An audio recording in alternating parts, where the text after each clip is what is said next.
L'un des premiers dilemmes que l'on rencontre lorsqu'on se lance dans la couture, c'est le choix de la machine. Le plus important consiste à déterminer quelles fonctions vous seront nécessaires.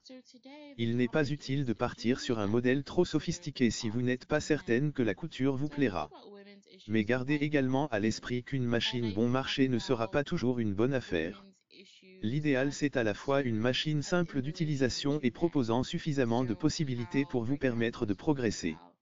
Pour bien choisir sa machine à coudre, il est important de prendre en compte ses désirs créatifs et le temps que l'on souhaite y consacrer, occasionnel ou régulier, reprise, habillement, décoration, patchwork, broderie ou encore le type de tissu que l'on souhaite travailler. Vos projets vous guideront dans le choix de votre machine à coudre. Quel que soit le budget que l'on souhaite investir ou l'usage que l'on attend de sa machine à coudre, elle doit proposer les points de couture de base, points droits, points zigzag et boutonnières, de préférence automatique en un temps, à défaut en 4 temps. Attention, la mention « boutonnière en 4 temps » signifie que vous devez changer 4 fois vos paramètres de couture afin de coudre les 4 côtés de la boutonnière. Sur une chemise, cela peut être fastidieux. Le point pour couture stretch ou élastique s'avère utile pour travailler les tissus extensibles comme le jersey par exemple.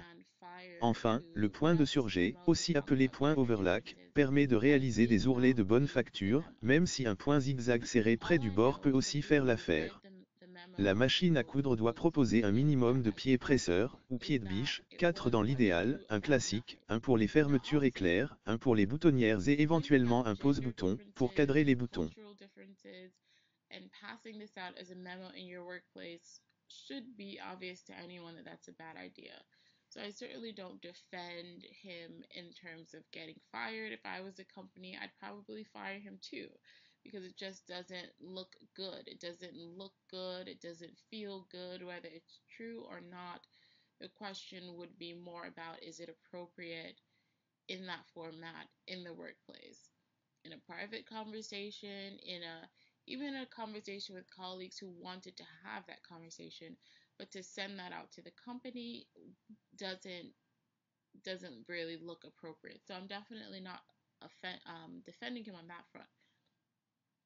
However, the biological differences that he pointed out, and again, I didn't read that memo specifically, so I'm talking about biological differences in general. If he pointed out real biological differences, we do have to ask ourselves when it comes to the